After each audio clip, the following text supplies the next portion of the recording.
Noticiário internacional: a Rússia lançou uma invasão total da Ucrânia nesta quinta-feira, iniciando então uma guerra na região, o que gerou reações de líderes mundiais e, segundo Joe Biden, presidente dos Estados Unidos, as maiores sanções econômicas já impostas na história. A invasão ocorre por terra, ar e mar. Diversos mísseis foram disparados.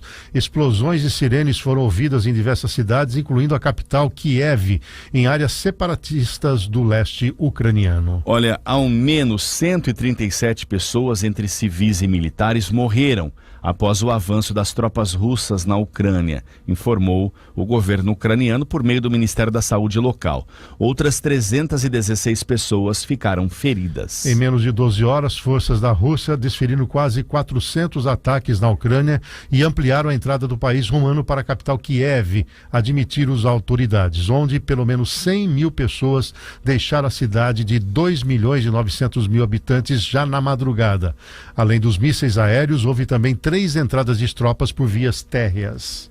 As sanções prometidas pelos Estados Unidos e aliados ainda estão em desenvolvimento, mas alguma coisa já foi anunciada ao longo desta quinta-feira.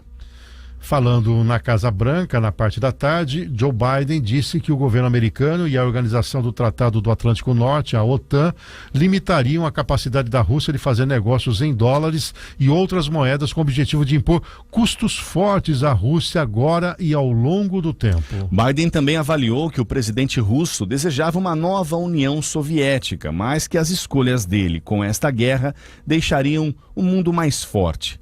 Putin é o agressor. Putin começou essa guerra e ele sofrerá as consequências, disse Joe Biden. Na Ucrânia, a população se divide entre se proteger em estações de metrô adaptadas com bancas e tentar sair da região rumo ao oeste.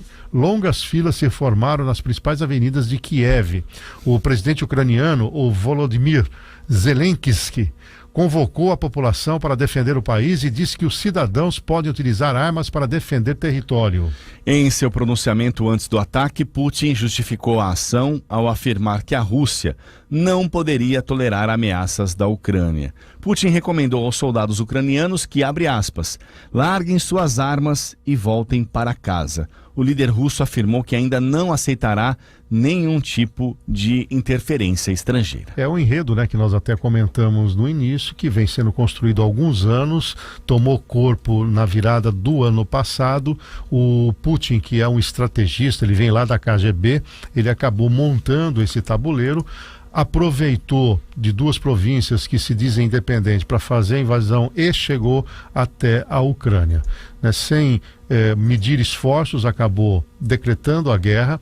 Lembrando que a Ucrânia, para a Rússia, é muito estratégica porque ela faz uma barreira do Ocidente para o leste europeu. Se houver um predomínio da Rússia, essa barreira acaba inexistindo. Por exemplo, hoje, para desviar da Ucrânia e chegar até a Rússia, são mais ou menos 1.600 quilômetros. Sem esta barreira ucraniana, isso cai para 600 quilômetros, o que daria um front importante para o Ocidente próximo à Rússia. E o que nós lamentamos é que em pleno século XXI a gente tenha que conviver com isso. As guerras que nós já tivemos não serviram em nada para que a humanidade pudesse crescer. E vivemos também, bizarro, uma grande crise de liderança, porque o Putin acabou ficando sozinho como aquele mais tradicional líder, e com isso, sem opositores, ele se sentiu muito confortável para avançar. Joe Biden tem se limitado a ter alguns pronunciamentos. O Macron é um omisso e não tem força. Não temos mais a Merkel na Alemanha. Enfim, estamos à deriva. E o que é pior, começamos a ter saudade de pessoas como Donald Trump. Aí tem que tirar o tubo. Muito bem, 6 horas mais 13 minutos, 6h13, o presidente Jair Bolsonaro usou a sua conta no Twitter para replicar o comunicado da embaixada no Brasil, na Ucrânia, para os brasileiros que vivem no país. Abre aspas, então, para a fala do Bolsonaro. Estou totalmente empenhado no esforço de proteger e auxiliar os brasileiros que estão na Ucrânia. Nossa embaixada em Kiev permanece aberta e pronta para auxiliar os cerca de 500 cidadãos brasileiros que vivem na Ucrânia e todos os demais que estejam por lá temporariamente, escreveu então o presidente, assim como um comunicado, viu, Café, expedido pela embaixada na manhã desta quinta-feira. Então, Bizarra, também pela manhã, a embaixada de Kiev, capital da Ucrânia, recomendou que os brasileiros que vivem no país possam deslocar-se por meios próprios para outros países ao oeste da Ucrânia e que o façam tão logo possível após informarem-se sobre a situação de segurança local. O comunicado ressalta que as autoridades ucranianas pediram que a população não saia para evitar grandes engarrafamentos nas saídas da capital ucraniana. Abre aspas para essa nota. Os brasileiros que buscarem deixar a cidade neste momento devem contar com grandes dificuldades. Solicita-se aguardar novas instruções da embaixada. Na mensagem, a embaixada pediu para que os brasileiros que vivem nas regiões da margem esquerda do rio Dnipro, no leste do país, onde se encontram as regiões separatistas, que se dirijam para o oeste por meios próprios ou de modo seguro. Olha, mais cedo nesta quinta-feira, o presidente Bolsonaro participou de um evento em São José do Rio Preto. E em seu discurso, com duração de 18 minutos, o presidente não mencionou a invasão da Rússia sobre a Ucrânia. Mais tarde, em uma cerimônia na capital paulista, o presidente fez um curto discurso de 5 minutos e também não fez menção ao conflito. Mas à noite ele, na sua live semanal de quinta-feira, acabou mencionando, não foi direto na questão, ele só repreendeu o vice-presidente Mourão por ter ele emitido uma nota. Ele disse que a Constituição garante que o presidente da República tem que ter a sua colocação e que hoje ele vai convocar o ministro das Relações Exteriores e o ministro da Defesa por uma nota conjunta oficial.